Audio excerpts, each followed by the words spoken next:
आज लोकतंत्र का बहुत ही बड़ा दिन है। हरियाणा विधानसभा चुनावों का आज एक दिन है जहां पर लोगों की तरफ से अपना मन पसंदीदा जो कैंडिडेट है वो चुना जाएगा। तो हमारे साथ इस समय युवा जो है जिनका पहला वोट है और वो एक ग्रैंडसन जो है वो भी है, उनके गुप्ता जी के ग्रैंडसन जो है पंचकुला के वो भी हैं, तो वो हमारे साथ मौजूद है। उनका इस समय का पहला वोट है। तो कैसा लग रहा है सर आपको? देखिए, मैं जब से छोटा था मेरे को मेरे घर में हमेशा सिखाया गया है, बताया गया है कि कैसे जो वोट डालने का हक है हमारा, हमें ऐसे ही नहीं मिला है। इसके लिए सर कटे हैं, कुर्बानियाँ गई हैं। मेरी ही तरह युवा थे जो उस समय अपना पूरा युवा जीवन उन्होंने कारावास के अंदर बिताया है। तो वोट डालना सिर्फ मेरा अधिकार ही नहीं है, वोट डालना मेरी रिस्पॉन्सिबिलिटी है, मेरी ड्यूटी है टुवर्ड्स माई नेशन। तो मैं तो यही मानता हूँ कि भाजपा को वोट इसलिए डालें क्योंकि ये एक ऐसी पार्टी है जो देश की विचारधारा के साथ है, जो हमारे धर्म की विचारधारा के साथ है। क्योंकि जो कांग्रेस है वो तो डर की राजनीति करती है, पर जो भाजपा है इस बार खासकर पंचकुला के अंदर पिछले 10 साल के काम लेके हम लोग उतरे हैं इस रण के अंदर। और उम्मीद है कि आज 5 तारीख है और यहाँ की जनता आशीर्वाद दे मेरे दादू को, ताकि 8 तारीख को हम लोग विजय घोषित हों। अच्छा, आप के जो दादाजी है बहुत ही एक तो स्पीकर भी हैं विधानसभा चुनावों के, कितना प्राउड फील होता है? अगर वो स्पीकर हो या ना भी हो, पॉलिटिशियन हो या ना भी हो, मेरे लिए सेम ही है। मेरे दादू हैं यार, वो बचपन से देख रहा हूँ, कभी पॉलिटिशियन थे कभी नहीं थे। मुझे इस चीज़ का कोई प्राइड नहीं है कि वो मेरे दादाजी स्पीकर हैं। मुझे इस चीज़ का प्राइड है कि वो 1948-25 में एक छोटे एक लोअर मिडिल क्लास परिवार के अंदर पैदा हुए। अपनी एग्ज़ाम की फ़ीस निकालने के पैसे नहीं थे उनके पास, 3rd ईयर में उनकी इंजीनियरिंग की डिग्री के, पर लेकिन आज वो हरियाणा के स्पीकर हैं। तो जो चढ़ाई करी उन्होंने ज़िंदगी के अंदर एकदम ज़मीन से उठे हैं। एक ऐसे कैंडिडेट को देख के मुझे प्राउड फील होता है, not just as a grandson but as a citizen of Panchkula भी। अच्छा, एक युवा होने के नाते आपके इस समय के क्या क्या मुद्दे क्या रहे? युवा होने के नाते मेरा यही मुद्दा है कि जो हमारा एजुकेशन सिस्टम है वो काफ़ी थ्योरेटिकल है, उसके अंदर कुछ चीज़ें चेंज की जाएं और हमारा जो आने वाला जॉब्स है उसके अंदर भी थोड़ा इम्प्रूवमेंट्स की जाएं और अपॉर्चुनिटीज़ ली जाएं। मैं ये नहीं बोलता कि हर बंदे को सरकारी जॉब मिले, वो मिल भी नहीं सकती, पर लेकिन और कंपनीज़ को अपॉर्चुनिटी मिले, मार्केट थोड़ी फ्री हो, ओपन हो। वो जो थ्योरी है ना, लाइजर्स फेयर कहते हैं, फ्री मार्केट की, फ्री इकोनॉमी की, वो इस देश में भाजपा ही लेके आ पाएगी। तो मेरी तो ये थे हमारे साथ ज्ञानचंद गुप्ता जी के जो एक पोता जो है वो हमारे साथ मौजूद थे, जिनका कहना है कि वोट जो है भाजपा को दीजिए क्योंकि भाजपा जो है वो ही आगे का आपका कार्यालय जो है वो सुधार सकती है। पंचकुला में बहुत ही बढ़िया कार्य जो है उनकी तरफ भाजपा की तरफ से किया गया था।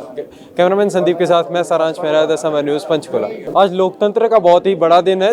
हरियाणा विधानसभा चुनावों का आज एक दिन है जहाँ पर लोगों की तरफ से अपना मन पसंदीदा जो कैंडिडेट है वो चुना जाएगा। तो हमारे साथ इस समय युवा जो है जिनका पहला वोट है और वो एक ग्रैंडसन जो है वो भी है, उनके गुप्ता जी के ग्रैंडसन जो है पंचकुला के वो भी हैं, तो वो हमारे साथ मौजूद है। उनका इस समय का पहला वोट है।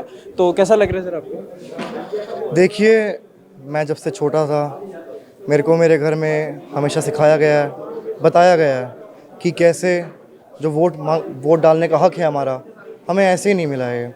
इसके लिए सर कटे हैं, कुर्बानियाँ गई हैं। मेरी ही तरह युवा थे जो उस समय अपना पूरा युवा जीवन उन्होंने कारावास के अंदर बिताया है। तो वोट डालना सिर्फ मेरा अधिकार ही नहीं है, वोट डालना मेरी रिस्पॉन्सिबिलिटी है, मेरी ड्यूटी है टुवर्ड्स माई नेशन।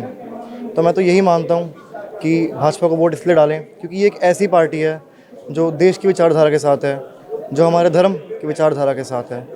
क्योंकि जो कांग्रेस है वो तो डर की राजनीति करती है, पर जो भाजपा है इस बार खासकर पंचकुला के अंदर पिछले 10 साल के काम लेके हम लोग उतरे हैं इस रण के अंदर। और उम्मीद है कि आज 5 तारीख है और यहाँ की जनता आशीर्वाद दे मेरे दादू को, ताकि 8 तारीख को हम लोग विजय घोषित हों। अच्छा, आप के जो दादाजी है बहुत ही एक तो स्पीकर भी हैं विधानसभा चुनावों के, कितना प्राउड फील होता है? अगर वो स्पीकर हो या ना भी हो, पॉलिटिशियन हो या ना भी हो, मेरे लिए सेम ही है। मेरे दादू हैं यार, वो बचपन से देख रहा हूँ, कभी पॉलिटिशियन थे कभी नहीं थे। मुझे इस चीज़ का कोई प्राइड नहीं है कि वो मेरे दादाजी स्पीकर हैं। मुझे इस चीज़ का प्राइड है कि वो 1948-25 में एक छोटे एक लोअर मिडिल क्लास परिवार के अंदर पैदा हुए। अपनी एग्ज़ाम की फ़ीस निकालने के पैसे नहीं थे उनके पास, 3rd ईयर में उनकी इंजीनियरिंग की डिग्री के, पर लेकिन आज वो हरियाणा के स्पीकर हैं। तो जो चढ़ाई करी उन्होंने ज़िंदगी के अंदर एकदम ज़मीन से उठे हैं। एक ऐसे कैंडिडेट को देख के मुझे प्राउड फील होता है, not just as a grandson but as a citizen of Panchkula भी। अच्छा, एक युवा होने के नाते आपके इस समय के क्या क्या मुद्दे क्या रहे? युवा होने के नाते मेरा यही मुद्दा है कि जो हमारा एजुकेशन सिस्टम है वो काफ़ी थ्योरेटिकल है, उसके अंदर कुछ चीज़ें चेंज की जाएं और हमारा जो आने वाला जॉब्स है उसके अंदर भी थोड़ा इम्प्रूवमेंट्स की जाएं और अपॉर्चुनिटीज़ ली जाएं। मैं ये नहीं बोलता कि हर बंदे को सरकारी जॉब मिले, वो मिल भी नहीं सकती, पर लेकिन और कंपनीज़ को अपॉर्चुनिटी मिले, मार्केट थोड़ी फ्री हो, ओपन हो। वो जो थ्योरी है ना, लाइजर्स फेयर कहते हैं, फ्री मार्केट की, फ्री इकोनॉमी की, वो इस देश में भाजपा ही लेके आ पाएगी, तो मेरी तो ये थे हमारे साथ ज्ञानचंद गुप्ता जी के जो एक पोता जो है वो हमारे साथ मौजूद थे, जिनका कहना है कि वोट जो है भाजपा को दीजिए क्योंकि भाजपा जो है वो ही आगे का आपका कार्यालय जो है वो सुधार सकती है। पंचकुला में बहुत ही बढ़िया कार्य जो है उनकी तरफ भाजपा की तरफ से किया गया था। कैमरामैन संदीप के साथ मैं सारांश मेहरा, द समय न्यूज़, पंचकुला।